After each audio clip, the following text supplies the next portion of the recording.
Pendant que Apollos était à Corinthe, Paul, après avoir parcouru les hautes provinces de l'Asie, arriva à Éphèse. Ayant rencontré quelques disciples, il leur dit: avez-vous reçu le Saint-Esprit quand vous avez cru? Ils lui répondirent: nous n'avons pas même entendu qu'il y ait un Saint-Esprit. Il dit: de quel baptême avez-vous donc été baptisés? Et ils répondirent: du baptême de Jean. Alors Paul dit: Jean a baptisé du baptême de repentance, disant au peuple de croire en celui qui venait après lui, c'est-à-dire Jésus. Sur ces paroles, ils furent baptisés au nom du Seigneur Jésus. Lorsque Paul leur eut imposé les mains, le Saint-Esprit vint sur eux, et ils parlaient en langue et prophétisaient. Ils étaient en tout environ 12 hommes. Ensuite, Paul entra dans la synagogue où il parla librement. Pendant 3 mois, il discourut sur les choses qui concernent le royaume de Dieu, s'efforçant de persuader ceux qui l'écoutaient. Mais comme quelques-uns restaient endurcis et incrédules, décriant devant la multitude la voix du Seigneur, il se retira d'eux, sépara les disciples et enseigna chaque jour dans l'école d'un nommé Tyrannus. Cela dura 2 ans, de sorte que tous ceux qui habitaient l'Asie, juifs et grecs, entendirent la parole du Seigneur. Et Dieu faisait des miracles extraordinaires par les mains de Paul, au point qu'on appliquait sur les malades des linges ou des mouchoirs qui avaient touché son corps, et les maladies les quittaient, et les esprits malins sortaient.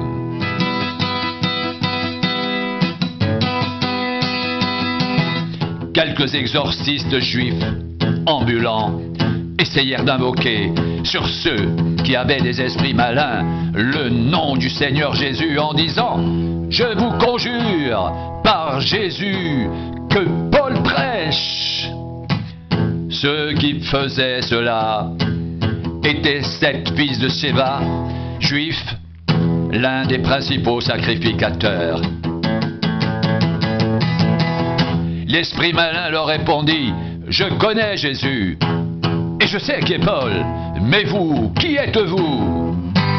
Et l'homme dans lequel était l'esprit malin s'élança sur eux, se rendit maître de 2 d'entre eux, et les maltraita de telle sorte qu'ils s'enfuirent de cette maison nus et blessés. Cela fut connu de tous les Juifs et de tous les Grecs qui demeuraient à Éphèse, et la crainte s'empara de tous, et le nom du Seigneur Jésus était glorifié. Plusieurs de ceux qui avaient cru venaient confesser et déclarer ce qu'ils avaient fait. Et un certain nombre de ceux qui avaient exercé les arts magiques, ayant apporté leurs livres, les brûlèrent devant tout le monde. On en estima la valeur à 50 000 pièces d'argent. C'est ainsi que la parole du Seigneur croissait en puissance et en force.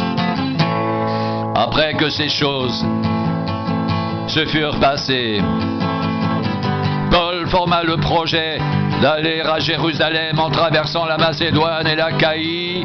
Quand j'y serai allé, se disait-il, il faut aussi que je voie Rome. Il envoya en Macédoine 2 de ses aides, Timothée et Éraste, et il resta lui-même quelque temps encore en Asie. Il survint à cette époque un grand trouble au sujet de la voix du Seigneur.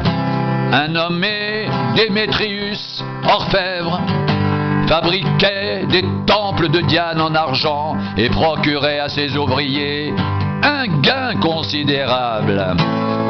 Il les rassembla avec ceux du même métier et dit aux hommes: vous savez que notre bien-être dépend de cette industrie.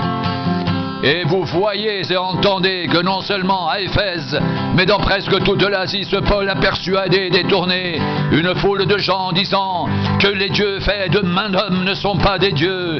le danger qui en résulte. Ce n'est pas seulement que notre industrie ne tombe en discrédit, c'est encore que le temple de la grande déesse Diane ne soit tenu pour rien, et même que la majesté de celle qui est révérée dans toute l'Asie et dans le monde entier ne soit réduite à néant. Ces paroles, les ayant remplis de colère, ils se mirent à crier « Grande est la Diane des Éphésiens !» Toute la ville fut dans la confusion. Ils se précipitèrent tous ensemble au théâtre, entraînant avec eux Gaius et Aristarque, Macédoniens, compagnons de voyage de Paul. Paul voulait se présenter devant le peuple, mais les disciples l'en empêchèrent. Quelques-uns même des Asiarques, qui étaient ses amis, envoyèrent quelqu'un vers lui pour l'engager à ne pas se rendre au théâtre. Les uns criaient d'une manière, les autres d'une autre manière, car le désordre régnait dans l'assemblée, et la plupart ne savaient pas pourquoi ils s'étaient réunis. Alors on fit sortir de la foule Alexandre, que les Juifs poussaient en avant, et Alexandre, faisant signe de la main, voulait parler au peuple. Mais quand ils reconnurent qu'il était juif, tous, d'une seule voix, crièrent pendant près de 2 heures « Grande est la Diane des Éphésiens !» Cependant, le secrétaire, ayant apaisé la foule, dit « Homme Éphésien, quel est celui qui ignore que la ville d'Éphèse est la gardienne du temple de la grande Diane et de son simulacre tombé du ciel? Cela étant incontestable, vous devez vous calmer et ne rien faire avec précipitation, car vous avez amené ces hommes qui ne sont coupables ni de sacrilège ni de blasphème envers notre déesse. Si donc Démétrius et ses ouvriers ont à se plaindre de quelqu'un, il y a des jours d'audience et des proconsuls, qu'ils s'appellent en justice les uns les autres. Et si vous avez en vue d'autres objets, ils se régleront dans une assemblée légale. Nous risquons en effet d'être accusés de sédition pour ce qui s'est passé aujourd'hui, puisqu'il n'existe aucun motif qui nous permette de justifier cet attroupement. Après ces paroles, il congédia l'assemblée.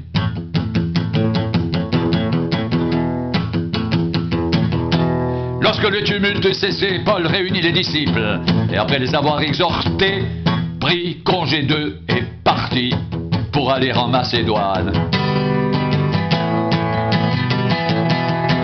Il parcourut cette contrée en adressant aux disciples de nombreuses exhortations. Puis il se rendit en Grèce, où il séjourna 3 mois.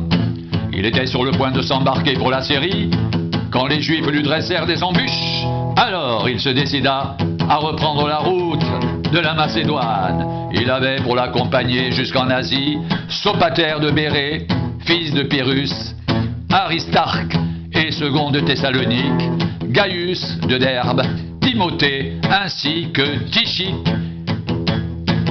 et Trophime, originaires d'Asie. Ceux-ci prirent les devants et nous attendirent à Troas. Pour nous, après les jours des pains sans levain, nous nous embarquâmes à Philippe, et au bout de 5 jours, nous les rejoignîmes à Troas, où nous passâmes 7 jours. Le premier jour de la semaine, nous étions réunis pour rompre le pain. Paul, qui devait partir le lendemain, s'entretenait avec les disciples. Et il prolongea son discours jusqu'à minuit. Il y avait beaucoup de lampes dans la chambre haute où nous étions assemblés. Or, un jeune homme nommé Eutychus, qui était assis sur la fenêtre, s'endormit profondément pendant le long discours de Paul, entraîné par le sommeil, il tomba du 3e étage en bas, et quand on voulut le relever, il était mort. Mais Paul étant descendu,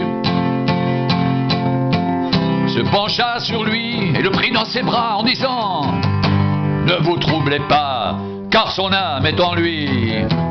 Quand il fut remonté, il rompit le pain et mangea. Et il parla longtemps encore jusqu'au jour. Après quoi il partit, le jeune homme fut ramené vivant, et ce fut le sujet d'une grande consolation. Pour nous précédâmes Paul sur le navire, et nous fîmes voile pour Assos, où nous avions convenu de le reprendre, parce qu'il devait faire la route à pied. Lorsqu'il nous eut rejoint à Assos, nous le prîmes à bord, et nous allâmes à Mytilène. De là, continuant par la mer, nous arrivâmes le lendemain vis-à-vis de Chios.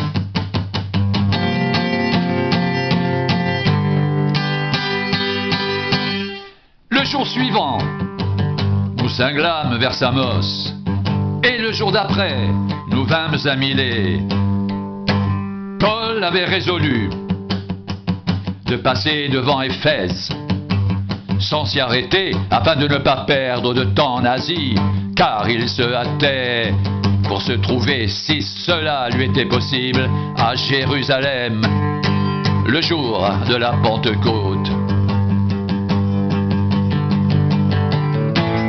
Cependant, de Milet, Paul envoya chercher à Éphèse les anciens de l'Église. Lorsqu'ils furent arrivés vers lui, il leur dit: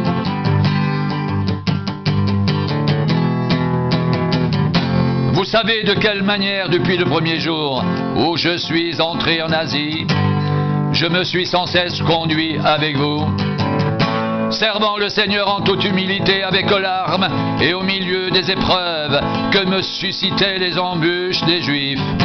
Vous savez que je n'ai rien caché de ce qui vous était utile et que je n'ai pas craint de vous prêcher et de vous enseigner publiquement et dans les maisons, annonçant aux Juifs et aux Grecs la repentance envers Dieu et la foi en notre Seigneur Jésus-Christ. Et maintenant, voici, lié par l'Esprit, je vais à Jérusalem, ne sachant pas ce qui m'y arrivera, seulement de ville en ville, l'Esprit Saint m'avertit que des liens et des tribulations m'attendent. Mais je ne fais pour moi-même aucun cas de ma vie comme si elle m'était précieuse, pourvu que j'accomplisse ma course avec joie et le ministère que j'ai reçu du Seigneur Jésus, d'annoncer la bonne nouvelle de la grâce de Dieu. Et maintenant, voici, je sais que vous ne verrez plus mon visage, vous tous au milieu desquels j'ai passé en prêchant le royaume de Dieu. C'est pourquoi je vous déclare aujourd'hui que je suis pur du sang de vous tous, car je vous ai annoncé tout le conseil de Dieu. Sans ne rien cacher, prenez donc garde à vous-même et à tout le troupeau sur lequel le Saint-Esprit vous a établi évêque, pour paître l'Église de Dieu qu'il s'est acquise par son propre sang. Je sais qu'il s'introduira parmi vous après mon départ des loups cruels qui n'épargneront pas le troupeau, et qu'il s'élèvera du milieu de vous des hommes qui enseigneront des choses pernicieuses pour entraîner les disciples après eux.